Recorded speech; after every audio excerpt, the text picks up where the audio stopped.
Welcome to Our Darlingtown, the podcast where we explore the heart and soul of Darlington through its local independent businesses and the people that make it special. I'm James Carver. I'm Henry Carver, and we're here to shine a spotlight on our beloved town. Join us as we sit down with the passionate local people to delve into their stories and uncover the unique contributions they make to our community and to find out about the town where we live. Get ready to be inspired by the people and stories that make Darlington truly special. And 2 weeks to move an entire collection, 30,000 objects it's not enough time. 30,000. 30,000. So And that was with 5 of you. Yeah, it was pretty intense. I'm not going to lie. I feel like I know the weight of everything in that collection now. I've moved it off a van. You speak to people, my granddad worked on the railways, or my mum worked on the railway, or I've worked on the railway. And I don't think many museums have that. Today we're delighted to be joined by Alison Grange, Collections and Engagement Manager at Hopetown Darlington. Alison is the person who helps bring Darlington's rich railway heritage to life, working with the museum's collections, delivering exhibitions and engaging with community. She's been involved in fascinating projects, from handling objects not usually on display for public events to creating fun, immersive experiences for all ages. We're excited to hear more about her role, how Hopetown is evolving, and how the museum connects with local people. Good morning and a very warm welcome, Alison. Morning, thank you for that. That was pretty amazing. Thank you. So what is an engagement and collection? So a collections engagement manager, yeah. So it's basically the curator of the site. It's just a different title for it. But I think there's this image of curators of not really speaking to anybody, being stuck in the stores, looking at objects, whereas in some dusty old storeroom. Yeah, exactly. Wearing white gloves. Yeah. But it's very much not the case anymore. We are very much kind of trying to get people to access to the collection as much as possible, trying to engage people with the collection as much as possible. So I feel like that title really reflects what I actually do. Fantastic. And how did you get into this role? How long have you done the role for? So this role I've been in since September 2023, so about 2 years now. But I've actually been with the site since 2014, so 11 years now. I can't quite believe that. And then before that, I actually volunteered there for 3 years as well. So pretty much all my adult life I've been on that site. So I started. Where are you based then? So we're based at Hopetown. Yeah. I started volunteering there after I graduated from university, and then kind of just never left. Yeah.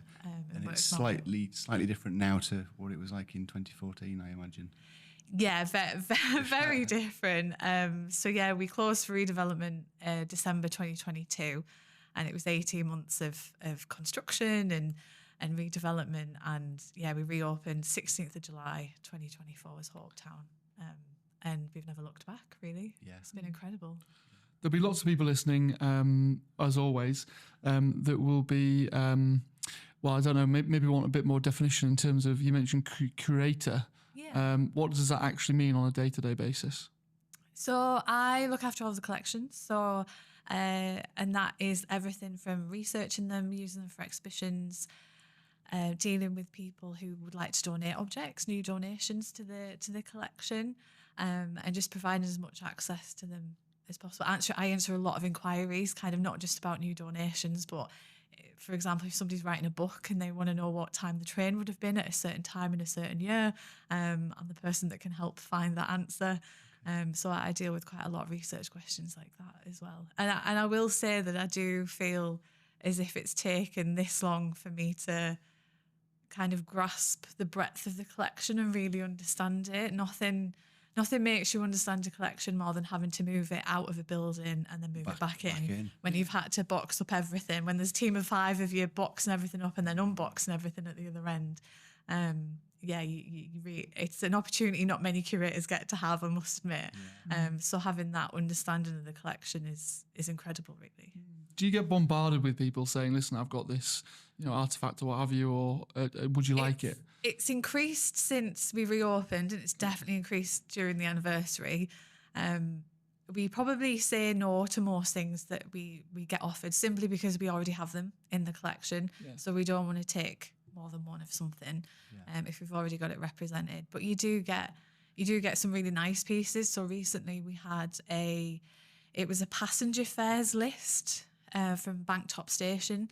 I can't remember the date of it, but it was about 1900-ish, I think. And it had all the list of places you could travel from Darlington. And it had a list, handwritten, all the prices that they would have charged. It would have been in the ticket office at Bank Top. So that you do get some really good gems every now and again, definitely. And we're always, even if we decline an offer of a donation, we're always really grateful that people have thought of us and wanted to be part of our collection, definitely. What was the last time that you literally couldn't say no to something, and you said, "I absolutely, we'll have that"? I mean, if you're turning away the majority, when was the last time you accepted? There you go. It was probably that passenger list that I've just mentioned. That was only probably about 2 months ago we got that donated. Wow. And yeah, we do have a very strict collecting policy, obviously, because we can't collect everything, because we need to be able to look after what we've got, obviously.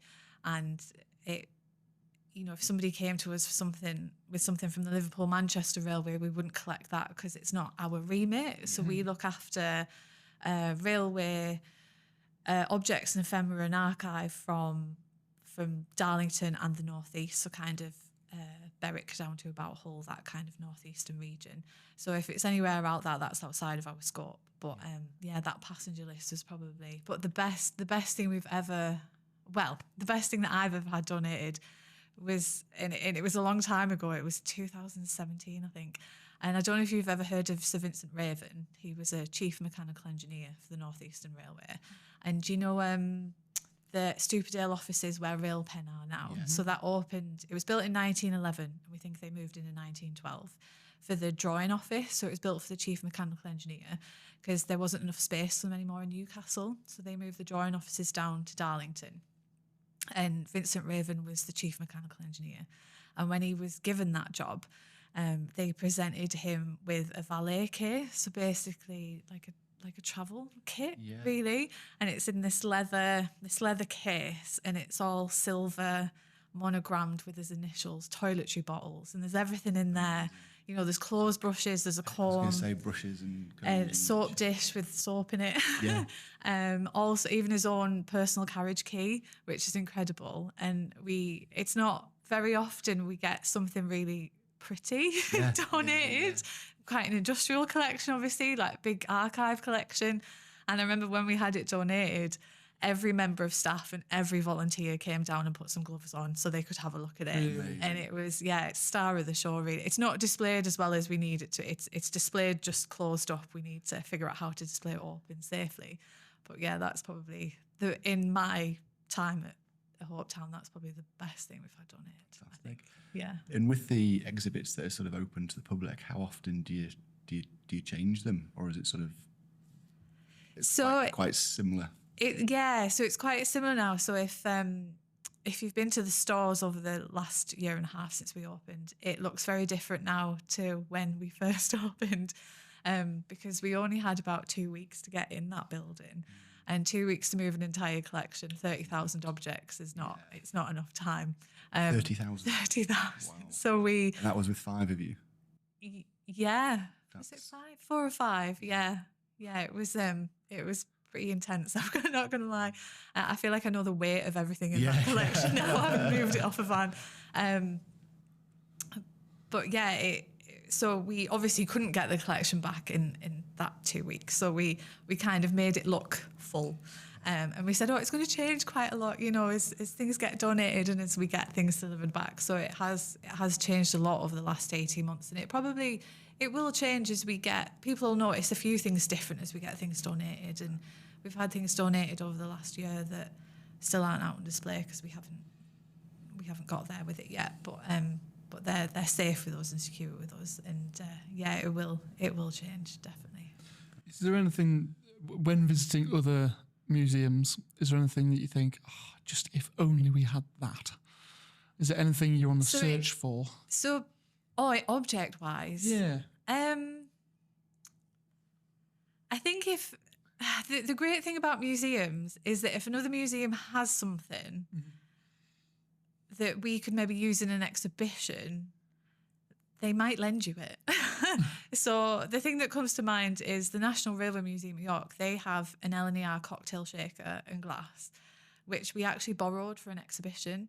And that was the first thing that came into my mind. And I thought, well, actually, we like Hopetown don't need to have it because they've got it. So we can borrow things if obviously there's certain criteria you have to hit and everything like that. But that's the great thing about museums, is that we are willing to share our collection with other sites, definitely. And yeah. But it's funny because actually the very first thing when you were talking about that, before I clarified objects, was I always used to look around and be really jealous of other museums' cases. Right. Just the infrastructure. Yeah. Cases and roller racking is what every museum curator dreams about. And we now have amazing cases and I have roller racking. So I kind of don't need anything else now. So you're happy. Yeah, dreams have come true at Hopetown. Yeah, apart from the cases, what do you enjoy most about your job?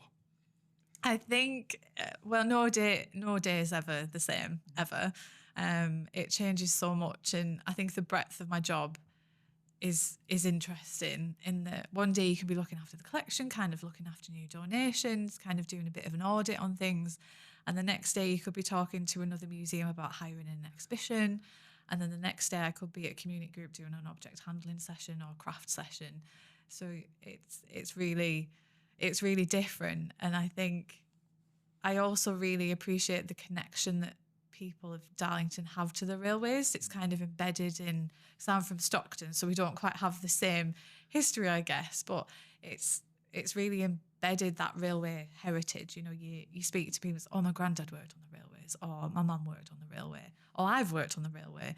And I don't think many museums have that connect. The only other museums I can really think of is if you worked at a mining museum, for example. But people have that real family connection to it, and I just find people really interesting. And when, you know, I run a coffee morning for chaps who used to work on the railway, and it's not very often I get to sit with them for the full 2 hours, because normally I sit with them for a bit and it's like, right, I've got a meeting to go to or something. But when I get to sit with them for 2 hours and just listen to what they talk about, all the things they used to get up to at North Road Works and what they used to do to apprentices and things, I think it's fascinating. And I always feel very lucky that I get to spend my work life doing things like that. I think it's really different. And with the changes with Hopetown over the last few years, it's sort of, you think of museums and sometimes you think of dusty old places, but it's very modern, obviously just been built or refurbished, and hugely interactive as well. Do you want to talk through, anyone who hasn't been to Hopetown, what's on display and what sort of children can get involved in? There was holograms, there was all sorts of. Yeah, so Hopetown is a 7.5 acre site. So we've got 4 buildings that are regularly open to the public. And the main kind of interactive part that you were talking about is the museum, so North Road Station Museum, which tells the story of the Stockton Darlington Railway. It's kind of how it was created, how it developed, and then its impact on the local region, and then the railway's impact on wider society as well. And we tell that story using the latest digital technology. So it can be anything, as you say, from a character you meet on a screen. And I always like to point out that the characters you meet on screen, most of them are real people from our archive or from census information. So when you go through the front door, you meet George Stevenson, but not that George Stevenson. This is our George, who was station master at North Road Station. I think there's only 2 characters that we had to make up because some people just aren't recorded in history as well as others. So yeah, most of the people you meet are real. So you can meet them, they can talk to you, they tell you about their own history. You can take pictures with them in one of our magic mirrors, I think we call them. And it's great because we are very much aimed at a family audience, and that's kind of where we pitched everything. But we've had great feedback from everybody, so from our railway audience as well. Like they've really enjoyed it. And what I find fascinating is that over the summer holidays, you have a lot of people visiting with their family. And then when it's school time, the adults in that family say, oh, we came with the children in the summer, but we actually wanted a good look round ourselves. So they come back as a repeat visit just on their own. And you see them interacting in the same way as children do with all of the interactives that we have. So I do a lot of guided tours around the museum, and I can start with a coach load of people, and then I lose half of them to all the interactives on the way around, which is fine. I'm happy with that. But it always proves the point to me that we can all be playful, and we probably all need to be a bit more playful. And I think Hopetown really, well, that's one of our core values actually, is play, and not just for children but for grown-ups as well, because it'll all make us a bit happier if we're all a bit more playful. Absolutely. I'm right in thinking that there are rooms for kids' parties as well, or did I dream that up? Yeah, so we've got rooms for all types of private hires, basically. Yeah. So if anybody wanted a meeting or a conference or anything like that, or a birthday party, we can accommodate that on site. Yeah, and I think you can get a package where you get wagon woods included as well. Perfect. Yeah. Yeah, I'll be booking a next meeting now. Yeah. Wagon Woods is brilliant. Yeah, it is. My 2 nephews loved it, and as a grown-up, it's a really good workout actually. It really is. Yeah, absolutely. 45 minutes in there, like no gym needed. Yeah. And all the kids are running down underneath the low beams and things, and as adults, you've just got to go on your hands and knees almost. Yeah, it's very, very tricky. Very much so. What have you got planned for Hopetown? What? Obviously, you've had a very big year this year. Hopefully, that's been successful. Lots of people through the door. Yeah, it's And been. tell us how that felt as well, just seeing all those people. It was incredible, and I think having been on the site since 2014, we've always been talking about that day. We've always been talking about 27th of September 2025. It's the big one. It's going to happen. What we're going to do, and then we were in it, and I almost didn't take it in really until afterwards. It was quite emotional, if I'm honest. Like seeing the replica locomotion #1 go across. Well, I didn't see it go across Skernbridge because I stayed on site with my volunteers and a ukulele band. But it was incredible. Kind of all that decade for me of kind of talking about that day, and then we were there. Now I get to talk about it in the past tense. Yeah. It's still quite odd, if I'm honest. But seeing that it really worked. You know, we wanted to attract an international audience. We wanted the town to feel part of it. We wanted it to be successful. And we had that. You know, we had people from all over the world. We had people from Canada, Australia, New Zealand, South Africa come to visit. But then you spoke to people, and a lot of people had just walked from home, and they'd come from the town itself. And I think that's just as important to me, definitely, for people to want to visit us and be part of that event and be part of their own heritage. I think was really special. Fantastic. Definitely. It was Guy Martin who was, is that right? He was one of the celebrities. Yeah, on the Friday. Yeah, Friday. so he came in from Shildon. Yeah, because it left from Shildon on the Friday. Yeah. And then so we had Guy Martin and Prince Edward on the same day. Yeah, which. And who else was in the carriage? Was there people from Hopetown itself, or was it just special guests? So I think, and I could be wrong on this, don't quote me on this, so I think it was mainly the people involved in getting the replica going, and from kind of an operating point of view, so from the train operating company and things like that. So that core group of people, it was them on it. Yeah. Fantastic. And do you know how many people attended on the day? So at Skernbridge, we had 6,000 people. Fantastic. And then we had 2 sessions at Hopetown, morning and afternoon. And I think it was about 2,500 people each side as well. And it was fully booked for weeks. That's amazing. It sold out in a few weeks, yeah. Sold out. It was free, but booked out in a few weeks, yeah. Excellent. And have you got any more events planned sort of for the rest of the year or into 2026? Yeah, so we've just had Spooktown, which is our big Halloween event, which I think was one of our busiest days since we reopened on Friday, our big Halloween event. There were some incredible costumes. This little girl was dressed up as Bette Midler from Hocus Pocus with the wig and everything. It was incredible. And then we're rolling into Christmas now. Christmas set up. I think we've got a model railway exhibition on Saturday, and then straight into Christmas, and then into 2026, which is incredible. Yeah. And you're open all through sort of Christmas, so you're obviously closed for a few days. I think we're just closed Christmas Day and New Year's Day, but we're open throughout, and probably Boxing Day as well. Yeah, open throughout. Excellent.